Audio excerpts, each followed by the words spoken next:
Good afternoon everyone, welcome to civil services study. Practice set number 582 पर आ जाइए UP PCS के लिए। और प्रैक्टिस करेंगे इसमें हम मध्यकालीन भारतीय इतिहास के प्रश्नों पर। ठीक है, मिडाइवल हिस्ट्री। तो चलिए स्टार्ट करते हैं। तो क्वेश्चन नंबर 1 पर आ जाइए। फिरोज शाह तुगलक से रिलेटेड दो स्टेटमेंट है यहाँ पर, बताने कि इनमें से कौन सा करेक्ट होगा। फिरोज शाह तुगलक ने आर्थिक अवस्था सुधारने हेतु लोक निर्माण विभाग की स्थापना की। उसने अपने राजनीतिक महत्व को बढ़ाते हुए कुलीन लड़कों को गुलाम बनाया। लोक निर्माण विभाग की स्थापना फिरोज तुगलक ने की, अलाउद्दीन खिलजी ने। हम चर्चा कर चुके हैं, फिरोज तुगलक की है। ठीक है, करेक्ट है पहला स्टेटमेंट, दूसरा वाला भी करेक्ट है, सी है इसका आंसर। तो देश की आर्थिक स्थिति को सुधारने के लिए फिरोज तुगलक ने जो है लोक निर्माण विभाग की स्थापना की। उसने कई नहरों की मरम्मत भी कराई। उसने आर्थिक के साथ साथ राजनीतिक महत्व का कदम उठाते हुए यह आदेश दिया कि जब भी किसी स्थान पर हमला करें तो कुलीन परिवारों में उत्पन्न लड़कों को गुलाम बनाकर मेरे पास भेज दें। क्वेश्चन नंबर 2 पर आ जाइए। फिरोज शाह तुगलक के संबंध में निम्नलिखित में से कौन सा सत्य है। उसने दक्कन पर अधिकार हेतु प्रयत्न नहीं किया। ठीक है, उसके समय में बंगाल बाहर हो गया और उसने सबसे लंबा संघर्ष गुजरात और थट्टा के विद्रोह दबाने में किया। ये सारे के सारे सही हैं, बिल्कुल ये तीनों के तीनों करेक्ट हैं, डी है इसका आंसर। तो फिरोज शाह तुगलक ने जाजनगर उड़ीसा के शासक पर आक्रमण किया और वहाँ के मंदिरों को नष्ट करके धन लूट लिया, लेकिन उड़ीसा को सल्तनत में मिलाने का प्रयास नहीं किया।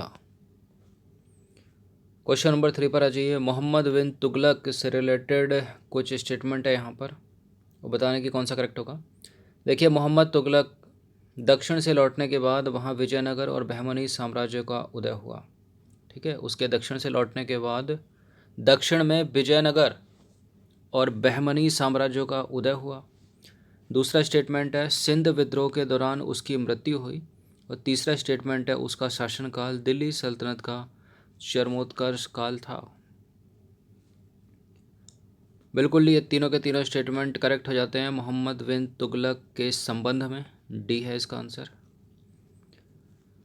तो देखिए, मोहम्मद बिन तुगलक के समय जब दक्षिण में सेना में प्लेग फैल गया और 2/3 सैनिकों की मृत्यु हो गई तो उससे तुगलक को, ठीक है, बहुत आघात पहुंचा और वह हमेशा के लिए दक्षिण से वापस आ गया।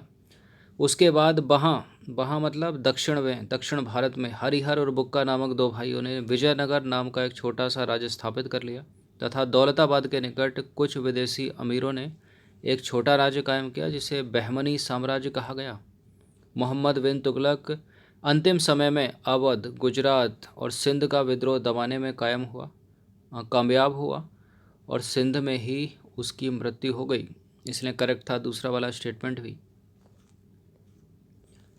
क्वेश्चन नंबर 4 पर आ जाइए। खूत और मुकद्दम निम्नलिखित में से किससे संबंधित है। सैन्य दल से, न्याय विभाग से, जमींदार या फिर राजस्व संग्रहकर्ता। खूत और मुकद्दम जमींदार से। देखिए, अलाउद्दीन ने जमींदारों को खूत और मुकद्दम कहा। उसके अनुसार जिस तरह आम लोग कर देते हैं, ठीक है, जिस तरह जो नॉर्मल पब्लिक टैक्स देती है उसी तरह खूत और मुकद्दम लोग भी कर दें। ठीक है, मतलब जमींदार भी कर देंगे।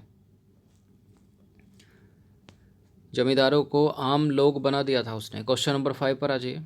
अलाउद्दीन खिलजी की चित्तौड़ विजय रूपवती पद्मिनी से जोड़कर देखी जाती है। यह किस द्वीप की रानी थी। किसकी रानी थी। रानी पद्मावती। ठीक है, ये थी सिंगल द्वीप की, ऑप्शन नंबर ए। और राजा थे वहाँ के राजा रावल रतन सिंह। देखिए, अलाउद्दीन खिलजी ने 1303 में चित्तौड़ पर आक्रमण किया। उस समय वहाँ का शासक था राजा राणा रतन सिंह। ठीक है, उसकी पत्नी रूपवती पद्मिनी यानी पद्मावती सिंगल यानी श्रीलंका की रानी थी। सिंगल द्वीप श्रीलंका की रानी थी। क्वेश्चन नंबर 6 पर आ जाइए। अलाउद्दीन के किस गुलाम ने देवगिरी आक्रमण का नेतृत्व किया था? कौन सा गुलाम था जो इसका सेनापति था? मलिक काफूर। तो 1307 में अलाउद्दीन खिलजी ने मलिक काफूर के नेतृत्व में देवगिरी यानी महाराष्ट्र पर आक्रमण किया। उस समय राजा राय रामचंद्र वहाँ का शासक था, जिसने रायकरण के साथ संधि संबंध कायम किए हुए थे। अलाउद्दीन ने किसे राय रायन की उपाधि प्रदान की थी? इसी को, राजा राय रामचंद्र को। ठीक है, देखिए मलिक काफूर ने जब देवगिरी पर दूसरा आक्रमण किया तो राजा राय रामचंद्र ने आत्मसमर्पण कर दिया और खिलजी ने उसके साथ सम्मानजनक व्यवहार किया तथा उसे राय रायन की उपाधि दी और उसे अपने पद पर जो है फिर से प्रतिष्ठित कर दिया। ठीक है, मलिक काफूर जो इसका गुलाम था अलाउद्दीन खिलजी का, और आने वाले समय में यही अलाउद्दीन खिलजी को मार देगा और गद्दी हत्या लेगा। फिर इसको मतलब मलिक काफूर को अलाउद्दीन का बेटा मार देगा, तीसरा बेटा, फिर वो गद्दी हत्या लेगा। यही चलता था सब। क्वेश्चन नंबर 8 पर आ जाइए। अलाउद्दीन खिलजी ने रणथंबोर राजस्थान का जो है दुर्ग का घेरा कब डाला था? 1300, 1301, 1302, 1303, 1300 ईस्वी में। देखिए राजस्थान के रणथंबोर के शासक हमीर देव से अलाउद्दीन ने मांग की कि वह इन भागे हुए सैनिकों को उसके हवाले कर दे, किंतु हमीर देव ने इस मांग को अस्वीकार कर दिया।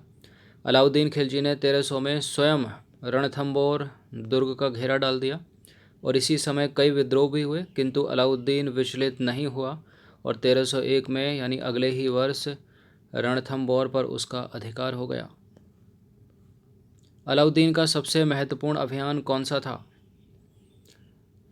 कौन सा था? रणथंबोर या चित्तौड़ में से कोई एक होना चाहिए। यही था, रानी पद्मावती को हासिल करने के चक्कर में। ठीक है, चित्तौड़। तो अलाउद्दीन का सबसे महत्वपूर्ण अभियान चित्तौड़ की विजय 1302, 1303 थी। इस अभियान में अमीर खुसरो ने भी भाग लिया और उन्होंने इस आक्रमण का विस्तृत विवरण किया है। इस समय चित्तौड़ का शासक राणा रतन सिंह था। ठीक है, अलाउद्दीन की चित्तौड़ राज्य से कोई शत्रुता नहीं थी। चित्तौड़ अभियान का उद्देश्य मात्र कितना था? ठीक है, क्या था कि रानी पद्मावती को हासिल करना चाहता था वो। ठीक है, उसकी सुंदरता से मनमुग्ध हो चुका था क्योंकि बड़ी चर्चा थी रानी पद्मावती या पद्मिनी की सुंदरता की। अंततः हुआ क्या? चित्तौड़ के राजा रतन सिंह ने आत्मसमर्पण कर दिया और अलाउद्दीन ने चित्तौड़ का शासक अपने बेटे खिज्र खां को नियुक्त किया। क्वेश्चन नंबर 10 पर आ जाइए। मलिक काफूर की हत्या किसने की थी? मलिक काफूर की हत्या की थी मुबारक खिलजी ने। ये बेटा था अलाउद्दीन खिलजी का। देखिए अलाउद्दीन खिलजी की मृत्यु जो है 5 जनवरी 1306 में हो गई थी। मलिक काफूर ने अलाउद्दीन खिलजी के पुत्रों को बंदी बनाकर अंधा करवा दिया और स्वयं जो है शासन करने लगा। प्रतिरोध की आग में अलाउद्दीन के तीसरे पुत्र मुबारक खिलजी ने 1316 में ही मलिक काफूर की हत्या कर दी तथा स्वयं सुल्तान बन गया। क्वेश्चन नंबर 11 पर आ जाइए। किलोखरी महल में किसका राज्याभिषेक हुआ? किलोखरी महल में राज्याभिषेक हुआ था जलालुद्दीन खिलजी का। Option number B. देखिए जलालुद्दीन खिलजी ने दिल्ली सल्तनत में एक नवीन राजवंश खिलजी वंश की स्थापना की। जलालुद्दीन खिलजी दिल्ली का पहला सुल्तान था जिसने उदार निरंकुशवाद को शासन का आधार बनाया और इसका दृष्टिकोण हिंदू जनता के प्रति उदार था। जलालुद्दीन खिलजी ने कैकुकाबाद द्वारा ठीक है बनाए गए किलोखरी महल में अपना राज्याभिषेक करवाया। निम्नलिखित में से कौन सा स्टेटमेंट बलबन के संबंध में सही नहीं है? बलबन ने नियामत खुदाई के सिद्धांत का प्रतिपादन किया। बलबन ने इक्तादारी व्यवस्था को प्रारंभ किया। बलबन ने तुर्कान चहलगानी का प्रभाव समाप्त किया। बलबन बंगाल के विद्रोह का दमन करता था। ये बड़ा पूछते हैं कि बंगाल के विद्रोह का दमन किसने किया? बलबन ने। गलत ढूंढना अपने को, ये तो करेक्ट है। उसने तुर्कान चहलगानी का प्रभाव समाप्त कर दिया था। ठीक है, ये किसके द्वारा गठित की गई थी? तुर्कान चहलगानी इल्तुतमिश के द्वारा। इक्तादारी व्यवस्था इल्तुतमिश ने शुरू की थी, बलबन ने नहीं। गलत है दूसरा वाला स्टेटमेंट। नियामत खुदाई के सिद्धांत का प्रतिपादन किया था बलबन ने।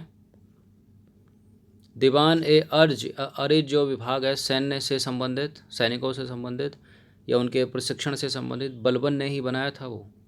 देखिए बलबन का वास्तविक नाम था बहाउद्दीन। नसरुद्दीन महमूद ने उसे उलुग खां की उपाधि दी थी बलबन को, ठीक है। जिले इलाही की उपाधि उसने स्वयं धारण की थी। उसका शासनकाल 1266 से लेकर 1287 तक था। देखिए बलबन अपने राजत्व संबंधी विचारों के लिए प्रसिद्ध है। उसके राजत्व के सिद्धांत का स्वरूप और सार फारस के राजत्व से प्रेरित था। बलबन ने राजा को नियामत खुदाई बताया है, मतलब ईश्वर का प्रतिनिधि। सत्ता ग्रहण करने के बाद बलबन ने इल्तुतमिश द्वारा गठित तुर्कान चहलगानी को समाप्त कर दिया, ठीक है। इक्तादारी व्यवस्था का प्रारंभ इल्तुतमिश ने किया था, बलबन ने नहीं। क्वेश्चन नंबर 13 पर आ जाइए। निम्नलिखित में से किसने भारत में प्रसिद्ध फारसी त्यौहार नौरोज का आरंभ किया था? प्रश्न इंपॉर्टेंट है, रिपीटेड है, कई बार पूछा गया एग्जाम में। इसका उत्तर ना अलाउद्दीन खिलजी है, ना फिरोज तुगलक है, ना इल्तुतमिश है, बलबन है। देखिए बलबन ने अपनी सत्ता को स्थापित करने के लिए एक बड़े सुल्तान के दरबार के अनुरूप नियम बनाए और उन्हें कठोरता से लागू किया। इतिहासकार कहते हैं कि ईरानी बादशाह से इनका संबंध था और उसने उनकी कई परंपराओं को अपने दरबार में आरंभ किया। देखिए बलबन ने सिजदा और पैबोस की रीतियां आरंभ की, ठीक है। उसने होगा यहाँ पे। सिजदा मतलब भूमि पर लेटकर अभिवादन करना और पैबोस सुल्तान के चरणों को चूमना, ठीक है। उसने अपने दरबार में हर साल फारसी त्यौहार नौरोज बड़ी शानो शौकत के साथ मनाने की प्रथा आरंभ की बलबन ने। क्वेश्चन नंबर 14 पर आ जाइए। सुल्तान कुतुबुद्दीन ऐबक की मृत्यु कैसे हुई थी? तो इतनी हिस्ट्री पढ़ते पढ़ते तो पता चल गया होगा कि चागौन खेलते हुए गिर गया था वो, ठीक है। अब ये बड़ा लंबे लंबे स्टेटमेंट है, आसानी से चागौन पकड़िए। कहीं लिखा है क्या? ये है, देखिए। चौगान की क्रीड़ा के दौरान घोड़े से गिरने के पश्चात, यानी अश्व से गिरने के पश्चात उसकी मृत्यु हो गई थी। तो सुल्तान कुतुबुद्दीन ऐबक की मृत्यु चौगान के खेल, जो आधुनिक पोलो की भांति का एक खेल है, उसमें घोड़े से गिरने के दौरान 1210 में उसकी मृत्यु हो गई। और ऐबक का जो मकबरा है, जो उसे दफनाया गया है, वो लाहौर में दफनाया गया कुतुबुद्दीन ऐबक को, ठीक है। और लाहौर को ही उसने अपने सल्तनत की राजधानी बनाया था। प्रश्न क्रमांक संख्या 15 पर आ जाइए। निम्नलिखित में से किसने प्रसिद्ध कुतुब मीनार के निर्माण में कोई भी योगदान नहीं दिया?